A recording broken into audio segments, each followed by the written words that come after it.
Welcome back, everyone. Today, I want to tell you about a story that you might not have ever heard about, but it's has a lesson that is still relevant today. And what I'm talking about is the Ottoman Empire.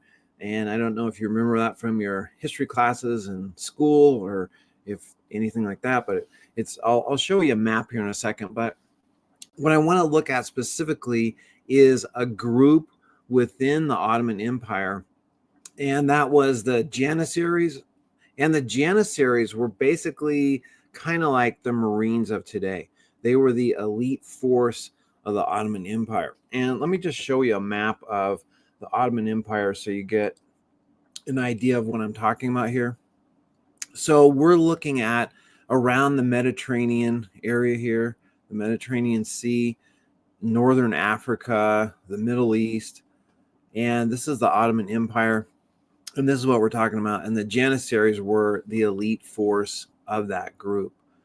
And so what I want you to realize is that these guys were not ordinary soldiers. They were handpicked as children, and they were trained to be these elite forces. Now, with every story, there's stories within stories, and I don't want anyone to think that I'm thinking that everything about this is amazing, because the part that I'm not going into today is they would take young Christian boys, and then they would convert them to be Muslims. So, I'm not promoting that. I'm not promoting that. But what I am saying is that the system they had as a military was super effective, and it lasted for several hundred years.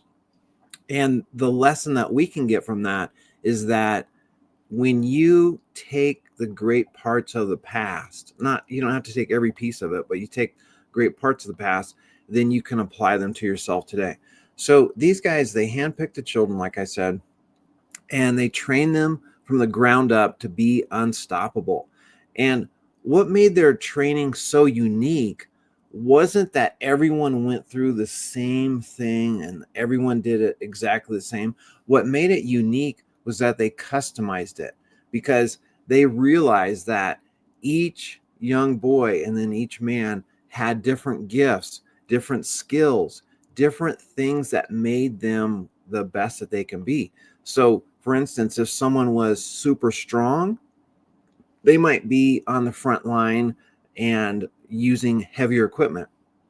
If someone was faster and thinner, maybe they would be an archer. So what they did is they looked at what their natural strengths were, and then they customized what they did and how they fit into the military so that it was the maximum for the person and the individual, and then the maximum for the group.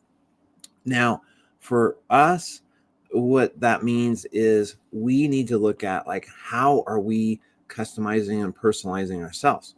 But before we get to that, I want to show you a picture of what these guys look like. So you can kind of see this is in the 1400s to the 1800s, and you can see with their tools, they have different types of tools, different types of outfits, but yet you can tell they're in the same army, but the shield you have might be bigger, or maybe you don't have a shield if you're in the back line, if you're an archer.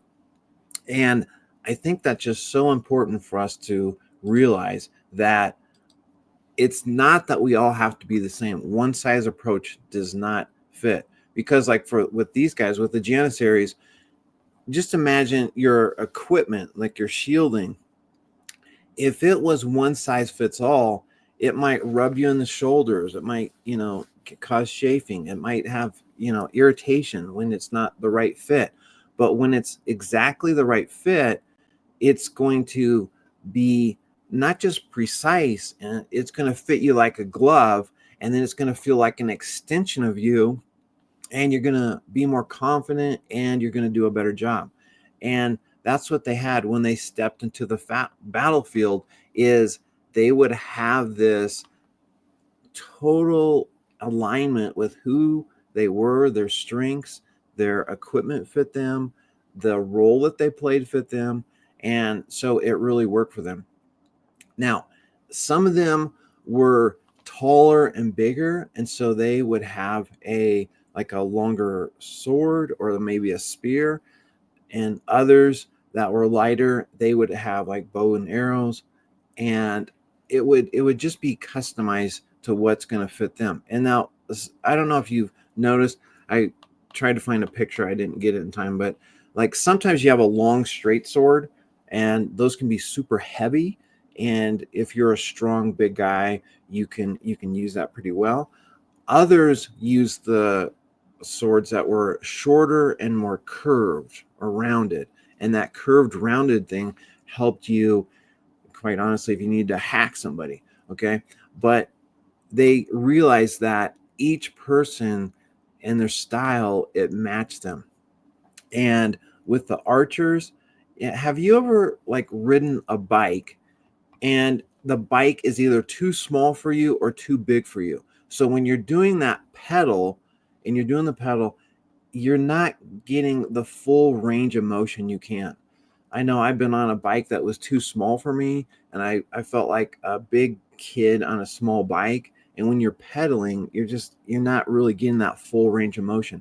So with archers, it's the same thing with the bow and arrows. If that bow and arrow is fit ideally to your size, your strengths, who you are, then as an archer, you're going to be able to shoot further, more accurate, versus just a generic bow and arrow that everyone gets. Now, these guys were trained from a young age, and again, the whole focus was, what is your natural strengths? What are you gifted at? Instead of trying to make you fit into a box, the Janissaries were like, what is your actual natural strengths, and how can we best equip you and train you to bring that out? Because once you do that, then when you get what you're aligned with your skills, with your equipment and your weapon, then you're going to be super, super powerful and effective. And as a group, we're going to be super powerful and effective. Now, these guys, I'm going to show you that slide again. These guys were over this whole area in the Mediterranean. So they had to go over deserts, mountains, cities, and each one of these campaigns required a different type of armor and mobility. When you're in the desert, you're going to have lighter equipment, more mobility. If you're in the European campaigns, you're going to have more siege towers, taking over castles or fortresses. And so what's happening is you're having to figure out, like, how can I adapt and how can I fit in? So you have your specialized equipment, and then the total military, the Janissaries, what they did is they had flexibility even within that. Just imagine us, we have summer clothes and we have winter clothes. And you wouldn't try to wear your bulky winter clothes in the summer. You just get all sweaty and hot. You wouldn't be as effective.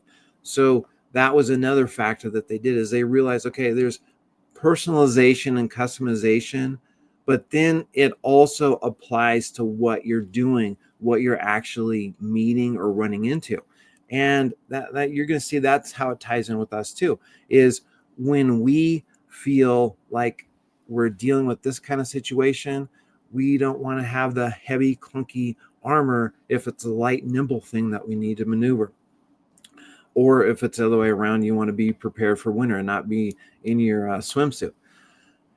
Now, besides them modifying their tactics, what eventually led to their downfall, right? Because every story, there's some reason they had a downfall. And for these guys, what made them great, they went away from. And I don't want to get all political with America, like what made us great. Are we moving away from that sometimes? But with these guys, they had things that were working. They had a methodology that was working, that was very effective. But for whatever reason, they went away from that. And instead of keeping modifying things, keeping it personalized, keeping it customized with their tactics and their weapons, what happened is they became too comfortable and they stopped evolving. They stopped personalizing things. They stopped customizing it. And for a good example of this is with the firearms. When firearms came in, they did not fully embrace them. Now, if you are fighting a gunfight and you have a bow and arrow or a knife, that you're going to be outmanned eventually.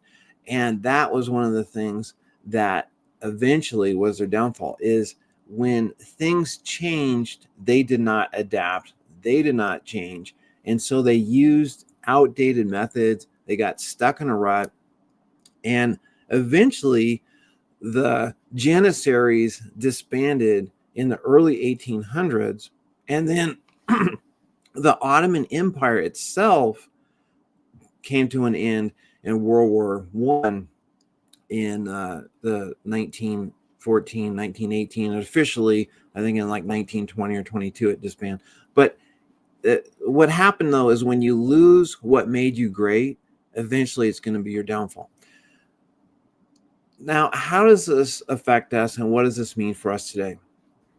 If you had a well, let's say you're a farmer and you have a well, and you've been getting water from that well every day and it's working, but then the water tables go down or something changes, and you go to that well and there's no more water.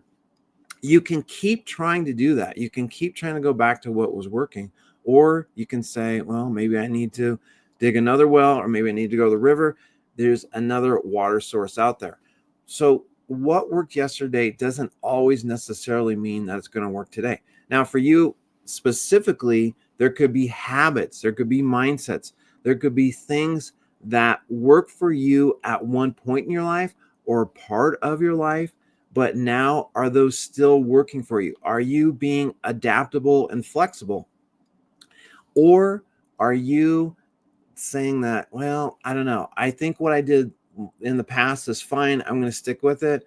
And like the Janissaries, when guns are invented, you just kind of like, we don't need that. Our horses are fine. Our guns, our bow and arrows are fine. We don't need that. And then it ultimately leads to your demise. Now, I'm not saying this is going to lead to your demise, but in terms of your potential, are you going to be able to maximize your potential if you're not using the most modern current advancements versus just kind of going back in how it was before? So for you, with personalized, customized AI, it can be something that learns you. So just like the Janissaries, and you get that armor that fits you, it's just for you. Well, customized, personalized AI can fit you. It can adapt to you, and it can grow with you. So you have a choice to evolve.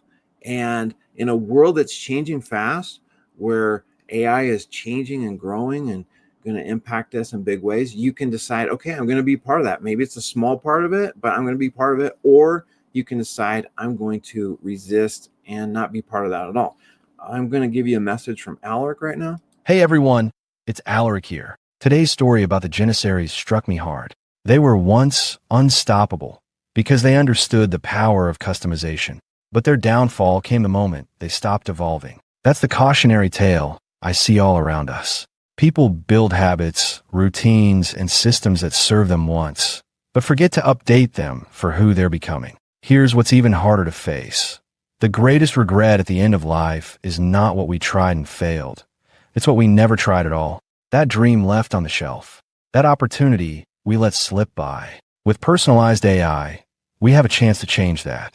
We can create systems that grow with us, tools that adapt to who we're becoming, not just who we were. So I challenge you today. Don't let your greatest strength become your greatest weakness. Don't let your biggest regret be the thing you never did. Stay adaptable, stay curious, and keep upgrading yourself and your systems. That's how we win, together. All right, that was a great message there from Alaric. I hope that you enjoyed this message on the Janissaries.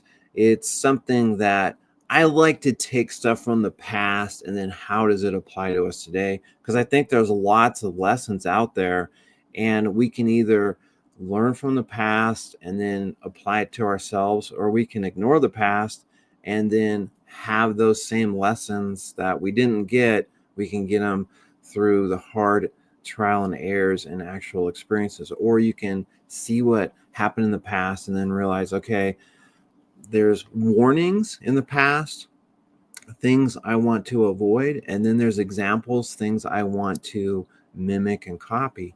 And this here with the Janissaries is an example of both. They have things where, yes, you want to mimic their customization and personalization, and then what you don't want to mimic, or the warning is when they didn't adapt to new changes, and that had been their whole thing, was being adaptive, but then they went away from that for whatever reason.